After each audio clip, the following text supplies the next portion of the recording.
ตอนออกจากเฮือนท้องฟ้าก็คือครึมๆอยู่เนาะพี่น้องเบิ่งคือจังว่าฝนสิตกมื้อนี้สาวนางขามต่างเมืองต่างแขวงเด้อพี่น้องนั่นก็คือสาวนางสิไปหาดอกกระเจียวเนาะทุกคนอยู่ตะถงโคกบรรณทานเมืองเซบางไฟแขวงคำมวนเนาะทุกคนอยู่ใกล้ๆบ้านของสาวนางนี่ละคนละภาคเซก่อนสิไปฮอดป่าดอกกระเจียวเนาะพี่น้องสาวนางก็แวะเอาบรรยากาศระหว่างการเดินทางมาฝากมาตอนคลิปนี้สาวนางมาเอาใจ FC เด้อพี่น้องเนื่องจากว่า FC ขอมาหลายแฮงว่าสาวนางเอ้ยไปหาดอกกระเจียวเฮอเบิ่งแน่ว่าซั่นว่าแต่ดอกกระเจียวบ่ออกพี่น้องเอ้ยถ้าสาวนางบ่เอาใจ FC นี่คือสิบ่ได้กินไม้ปีไม้เดินน้ำหมู่โคกบ้านนาท่านเนาะพี่น้องเป็นโคกที่ใหญ่ที่สุดแล้วก็เป็นแก้วบ่อนหากินของคนไกลๆบ้านโดยเฉพาะยามหน้าฝนเนาะพี่น้องเอ้ยเห็ดหอนออกทุกชนิดเลยหาติดจิกจันแมงวางถ้าฝนตกมาแห้งๆนี่พี่น้องแถวโกเซมานิลาผู้หลายๆเลียกันขึ้นมาหาการอึ่งทุกคนโอ้ยต้องเป็นตะมวนด้วยความที่แห้งแล้งแดดเดือน4เดือน5เนาะพี่น้องบ่คิดว่าดอกกระเจียวสิโป่งโอ้ยสาวนางมานี่ซับเ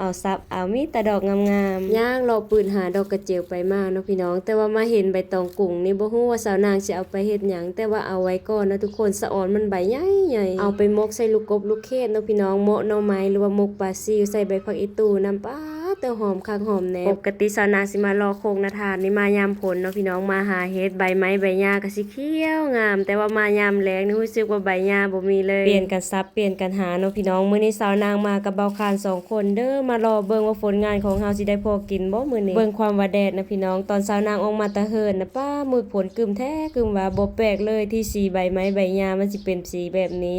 ยางเลาะไปแต่ละคุยเนาะพี่น้องสาวนางนี่เมื่อยแห้งไปต่อบ่ไหวทุกคนเอ้ยมานั่งพักผ่อนกินน้ำกับส้มก่อนธรรมศาสตร์ตามกลางโคกเฮาพี่น้อง